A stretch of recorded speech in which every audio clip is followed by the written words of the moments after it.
Israël demande à Binance de supprimer tous les comptes des Palestiniens. Le PDG de Telegram se fait arrêter en France. Nous allons aborder toutes les news de cette semaine. Bienvenue sur Cryptonite. Pour cette première actualité de la journée, elle est assez terrible puisqu'on a pu apprendre que Binance a reçu des ordres de la part du gouvernement israélien. L'objectif étant de fermer les comptes crypto des membres du Hamas. Malheureusement, de ce qui est partagé sur Twitter, par notamment ce tweetos, Ray Youssef, tous les Palestiniens semblent être focus et tout le monde semble perdre donc ses cryptos et voir son compte Binance fermé. Ici, voici un petit peu les indications en israélien qui a été demandé à Binance. Ici, la traduction. Vous avez bien entendu le lien dans la description pour retrouver les news, mais aussi ce tweet. D'après eux, tous les Palestiniens sont concernés et donc ont perdu leur compte Binance et les fonds qui se retrouvent dessus. Et il semblerait que tous les Palestiniens aient donc compte Binance bloqué et les fonds bloqués aussi. Ce qui vient ajouter encore plus de problèmes pour ces Palestiniens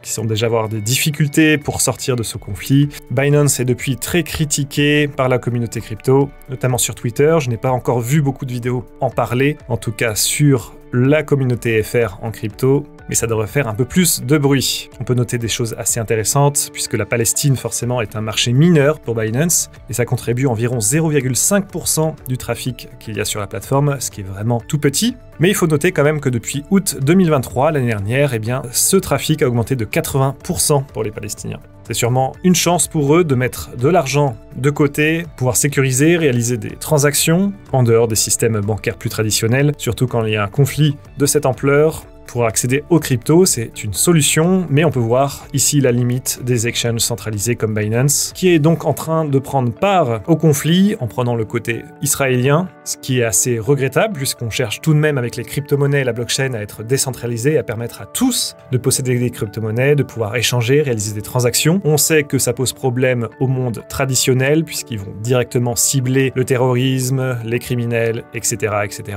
Alors que certainement, beaucoup de personnes veulent juste garder leur argent et pouvoir avoir leur main mise dessus de manière décentralisée. Et on voit que Binance, malheureusement, n'est pas suffisant. Donc, il va falloir aller chercher des portefeuilles crypto vraiment décentralisés, avoir un cold wallet ou trouver d'autres solutions. En tout cas, on peut plus faire confiance à ces exchanges centralisés lorsqu'il y a un conflit. Et en France, qu'est-ce qui s'est passé cette semaine? Eh bien, c'est Pavel Durov, donc le PDG de Telegram, donc qui est lié au Toncoin. Il s'est fait arrêter après avoir atterri en France avec son jet privé. Et le 28 août, il a donc été mis en examen et il est placé sous liberté surveillée. Il n'est pas totalement libre de faire ce qu'il souhaite.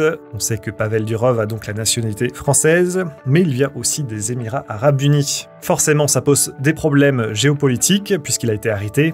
On sait que Telegram, c'est immense. Si vous ne connaissez pas, en tant que résident français, ça peut paraître assez normal parce que c'est plutôt utilisé dans d'autres pays. Je vais plutôt penser à l'Europe de l'Est, Asie. En tout cas, en crypto-monnaie, on utilise énormément Telegram, c'est assez connu. Et on sait aujourd'hui que Toncoin, c'est quand même une crypto super importante. Elle est 10e dans le classement des crypto-monnaies. Et elle s'est pris une douche froide au moment de l'arrestation.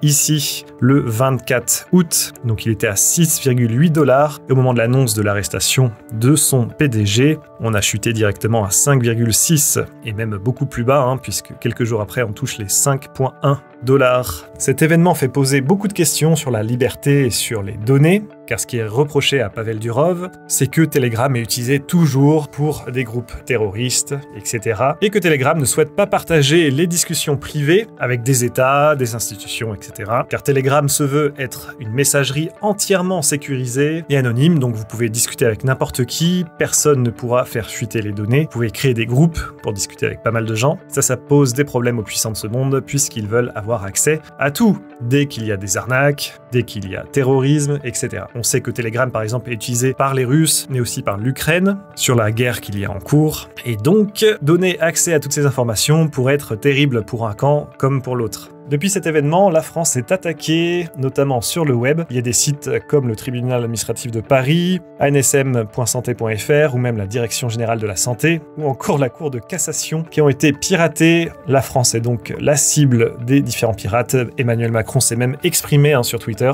Le président a surtout dit qu'il n'avait rien fait là-dedans et que son arrestation est plus globale, bien que ça soit passé en France. Il est accusé de nombreuses choses, monsieur Pavel Durov. La question qu'on peut se poser, c'est est-ce que le créateur d'une application anonyme et sécurisée peut être responsable de son utilisation. Très bien, il protège tout le monde, n'importe qui utilise son application, il ne va pas dévoiler les données personnelles et les autres informations importantes, mais est-il vraiment responsable de son utilisation? Parce que d'un côté, si on commence à révéler certaines données personnelles, eh bien l'application ne sera plus autant sécurisée. C'est-à-dire qu'on peut trouver n'importe quelle excuse, entre guillemets, on pourrait dire, allez, tel groupe, c'est sûrement une arnaque, ou on va décider de surveiller les fichiers S, et là-dedans, on peut mettre un peu n'importe qui, eh bien, Telegram ne devient plus du tout sécurisé pour personne, et donc on peut accéder à vos différentes conversations. Comme d'habitude, ça revient sur le sujet de est-ce qu'on a vraiment des choses à cacher? Dans tous les cas, la crypto-monnaie, la blockchain se rejoint un petit peu là-dedans, puisqu'il y a des réseaux sécurisés, on n'a pas envie d'être tracé au niveau de nos transactions, mais ce n'est pas ce que souhaitent les autorités actuelles, et donc ça semble entre guillemets logique que Pavel Durov soit maintenant arrêté. À voir comment ça va se dérouler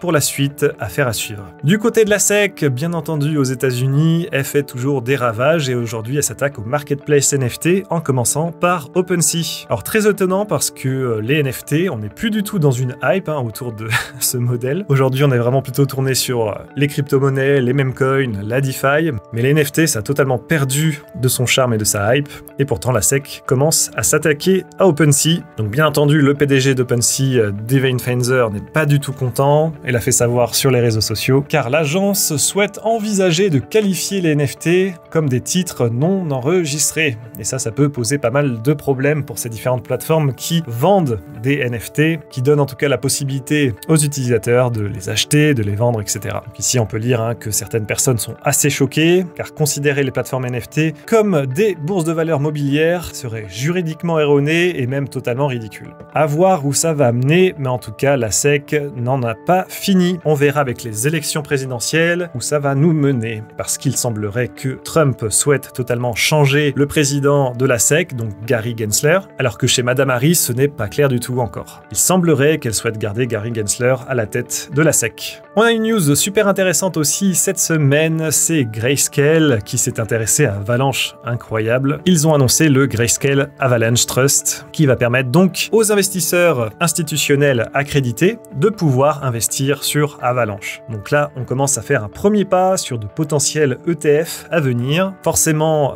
le jeton a réagi immédiatement puisqu'il est monté à 25,7 $ au moment de l'annonce. On peut voir juste ici, on est parti le 19 à 20 $ environ et puis on a eu un petit top autour des 27,6. Aujourd'hui, il est un petit peu redescendu, mais ça c'est à cause du marché crypto de manière générale. Il est passé même 12e sur le classement des crypto-monnaies. Très bon investissement et c'est très étonnant que Grayscale s'intéresse aussi à Avalanche, car il y a énormément de concurrents, mais il semblerait que ça leur plaise. On peut voir que la communauté est assez bullish actuellement sur Avalanche avec ces différentes nouvelles. Voilà un petit peu pour les news de la semaine, j'espère que ça vous a intéressé, n'hésitez pas à nous faire part de vos avis dans l'espace commentaire. Nous on se dit à la semaine prochaine pour une nouvelle vidéo actu, et à très bientôt pour d'autres vidéos. Bye bye bye.